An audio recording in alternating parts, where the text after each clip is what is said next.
Tout commence dans un petit village niché entre les collines sereines, quelque part en Inde, où vivait un jeune de 16 ans nommé Jean. Il était comme tous les autres garçons du village, mais il avait un don spécial, la capacité de voir la beauté et le potentiel là où les autres ne voyaient que la désolation.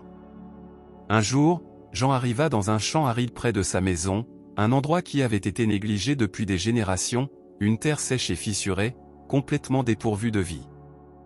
Alors que les autres villageois avaient depuis longtemps abandonné l'idée, considérant que c'était une cause perdue, Jean voyait quelque chose de différent. Il percevait un potentiel là où les autres étaient si découragés.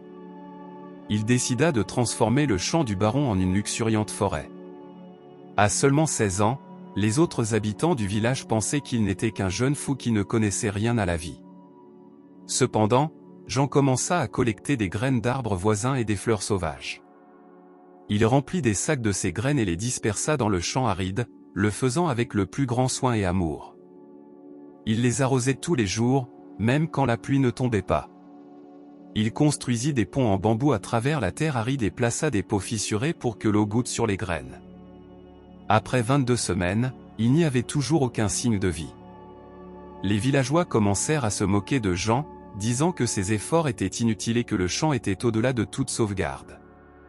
Cependant, Jean continua infatigable, ignorant leur scepticisme. Après des mois de persévérance, un jour, le premier petit germe émergea de la terre sèche. C'était un véritable miracle. Jean savait que la forêt qu'il imaginait n'était pas loin.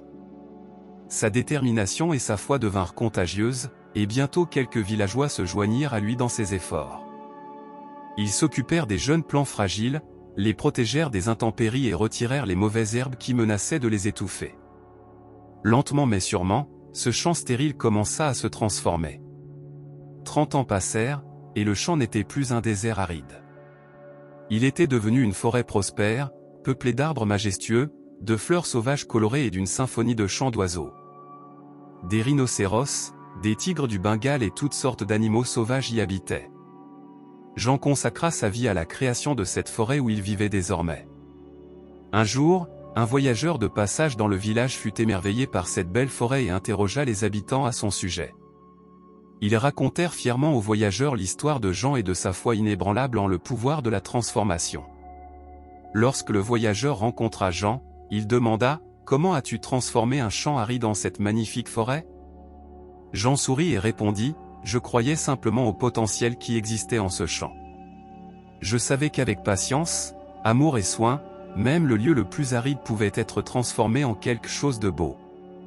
J'ai vu la faune disparaître et les forêts se faner, alors j'ai décidé d'agir. Tout comme ce champ est devenu une forêt, nos cœurs et nos esprits le peuvent aussi. Si nous les nourrissons de gentillesse et de foi, nous pouvons transformer des terrains arides en belles forêts luxuriantes, comme vous le voyez devant vous.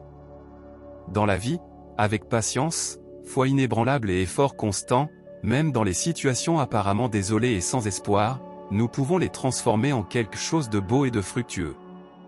Si les choses ne vont pas bien dans votre vie, rappelez-vous l'histoire de Jean, qui a transformé une terre aride en une forêt vibrante et pleine de vie. Nous pouvons apporter des changements positifs et rendre l'impossible possible. Soyez persévérants, gardez une attitude positive et ne renoncez jamais.